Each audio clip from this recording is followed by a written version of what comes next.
Hi, my name is Mish Green, and I am going to share a little bit of thought and exercise with you about inhabiting the bodies of characters as a way of building stories.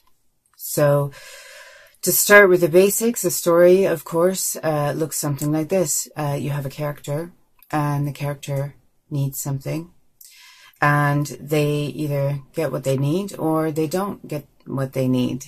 The struggle and the change is what makes a story.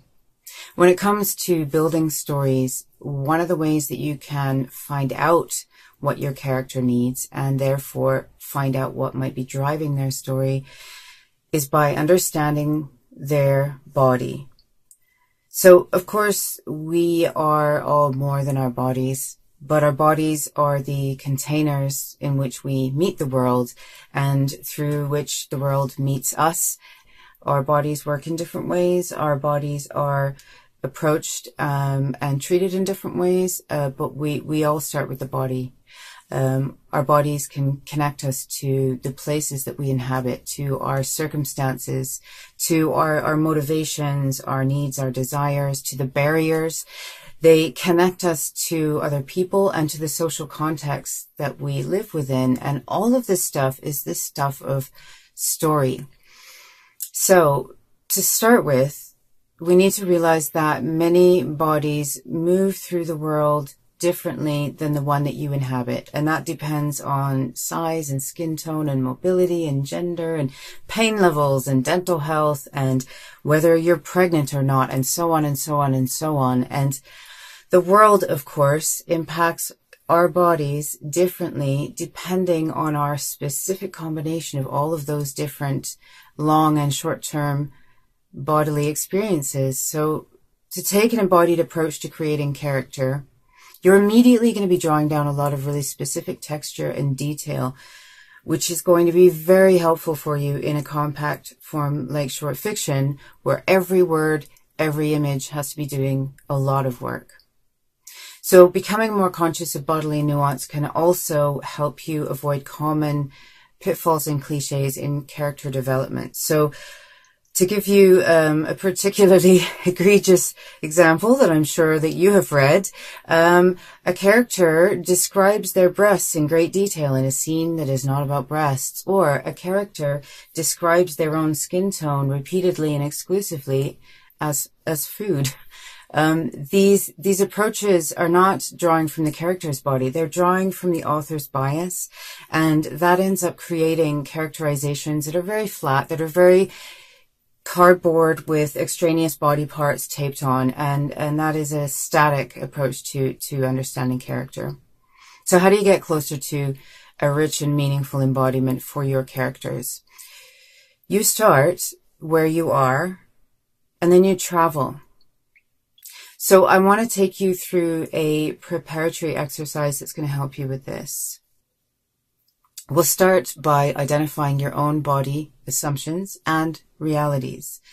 I'm going to talk you through this. You might want to sit with your eyes lowered or your eyes closed and simply listen to my voice. You can, of course, make notes afterwards. You can, of course, repeat this exercise as many times as you want to go really deep and into a much closer examination of the subtlety and the subtle experiences of your body, not only the top level things and the first things that come to mind. So let's start with where you are right now. I want you to bring your attention to your feet and let your attention move with my instructions like an internal camera, just noticing. So I want you to notice your ankles, your calves, your knees, your thighs, those big heavy bones in the leg. I want you to notice your hip joints and your pelvis and your butt and your lower back, your lower belly, all of those digestive organs, and your solar plexus and your middle back and the center of your chest, your upper back, your shoulders, your upper arms, your lower arms, your wrists, your hands, your fingers, and your thumbs. Bring your attention back up your arms to your throat, to your neck, the base of your skull, back of your head, the top of your head, the front of your head, your face, all those muscles around your eyes, your tongue, your jaw. This is where you are right now, where your body is, where it itches and aches and is hungry and is full. This is your starting point. And from here, I want to take you into your memory with a question. How do you sit when you think that no one is looking? How do you arrange your limbs? How do you arrange your spine? Is there a part of your body that you absent-mindedly touch or move for reassurance, maybe a bouncing leg? Now I want to take this bodily awareness into a more interconnected setting with this question. How do you sit when you're being watched? What changes physically in your body in the moment that you realize that you're being watched?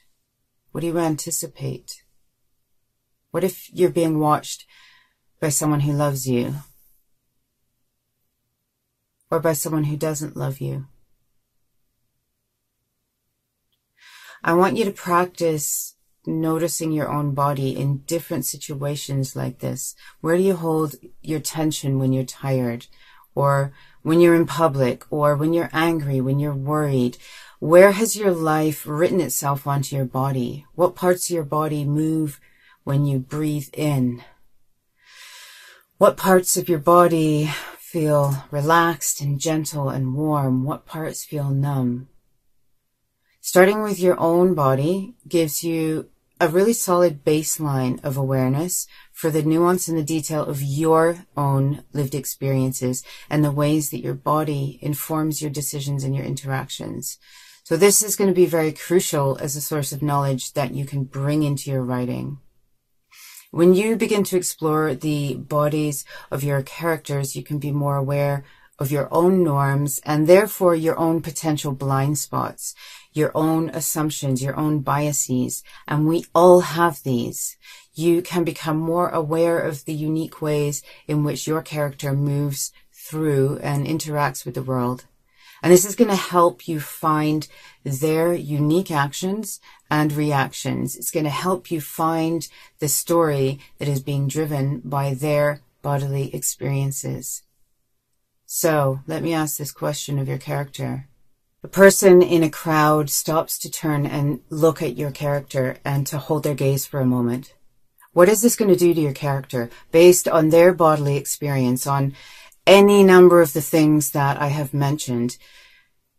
It could cause their neck and their facial muscles to tense up. It could cause their heart rate to increase. Why? What are they anticipating? Based on their history, their location, the body that they are in, what else happens in their body? Their breathing might become shallow. Their adrenal glands might just dump a load of adrenaline into their system in preparation for a fight or for an excited hug. These bodily reactions are going to prompt action, which will prompt your character to make a choice. Do they respond with a smile or by looking away? Do they feel threatened or do they feel judged or do they feel attractive? This might prompt them to wave or to approach the person or to shout or to run away. Ask questions of their body and listen closely to the answers. Do their feet hurt? Do they have a weird taste in their mouth left over from lunch? That kind of specificity is absolute gold in short fiction. Our bodies hold our memories and our experiences. And so, of course, they hold clues as to what we will do next. And that is going to be an incredibly powerful thing for you to bring into your short fiction. So just to recap the main points that I want you to take away with you. Our bodies are the containers in which we meet the world and therefore in which we meet story. Our bodies intimately inform our experiences, our expectations, our actions, and our interactions with others. And an embodied character helps avoid a disembodied, cardboard, and therefore static story. If you can find the home in the center of your character's body, you're going to be a lot further along to understanding what their story is and where you're taking it. I hope this is useful.